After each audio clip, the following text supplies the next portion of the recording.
அப்புறம் லாபியில் வந்து கீ கொடுத்தோன்னே அப்புறம் அக்கம் பக்கம்லாம் கொஞ்சம் அப்படியே பார்த்துக்கிட்டு என்ன இருக்குது ஏது இருக்குன்னு. ஆனால் ஃபுல்லாக க்ரீனரியாக இருந்துச்சு, பச்சை பசேர்னு இருந்துச்சு. நல்லா நேச்சரோட நம்ம ரொம்ப அடாப்ட் ஆன மாதிரி இருந்துச்சு.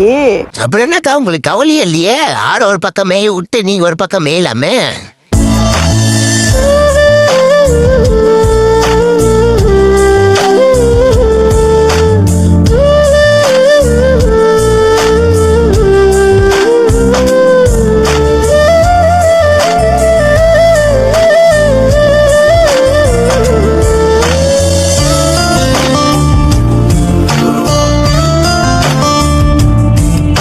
காதல் பண்ணியது உந்தன் கண்ணம் கிள்ளியது அடி இப்போதும் நிறம் மாறாமல் என்னை அப்பனா வரலைங்க வந்து குளிக்கிற இடம் நினைக்கிறேன்.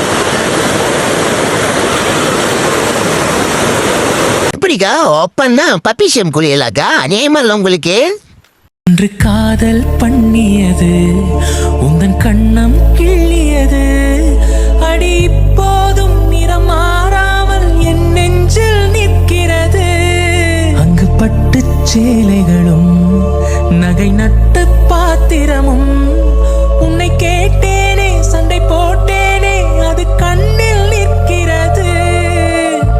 ஜாதி மல்லி என்று காதல் பண்ணியது உந்தன் கண்ணம். அப்புறம் அப்படி இப்படின்னு ரூம் உள்ள பூந்தோம். ஆனால் ஆக்சுவலி 2 ரூம் எடுத்தோம். ஒரு ரூமில் வந்து 4 பேர் இருக்கலாம். ஸோ ஆனால் இவங்கெல்லாம் என்ன பண்ணாங்க, எல்லாம் ஒரே ரூமில் கூத்தடிக்கிறதுக்காக எல்லாம் ஒரே ரூமில் வந்து பூந்துக்கிட்டாங்க. இதில் இன்னொரு பெரிய சேட்டை என்ன நடந்துச்சுன்னா, ஒரு ரூமு கட்டிலே 2 பேர் பாஞ்சி கட்டிலே உடச்சி விட்டாங்க. நல்ல வேலை அந்த மேனேஜ்மெண்ட்டுக்கு தெரியல. அதனால் போய் குறாங்க அட்ஜஸ்ட் பண்ணிவிட்டு அதை அப்படியே மூடி ஒல்ட்டோ பண்ணியாச்சு. அப்புறம் அதெல்லாம் வச்சுட்டு அப்புறம் அடுத்து எனக்கு என்ன வேலை, இவங்கெல்லாம் கொண்டு போய் குளிக்கிற இடத்துல விட்டுட்டு அப்போ அவங்களுக்கு சாப்பாடு ப்ரிப்பேர் பண்ணலாம். ஏன்னா பத்து வராங்க எதுவும் எடுத்துகிட்டு போகல. ஆனால் ஆக்சுவலி அவங்களே எல்லா பேக்கேஜும் வச்சுருக்காங்க, எங்களுக்கு தெரியாது. அவங்கள ஃபேஸ்புக்கில் ஃபாலோ பண்ணுங்கள். ஃபாலோ பண்ணிங்களா அவங்க பேக்கேஜ் எல்லாமே வச்சுருக்காங்க.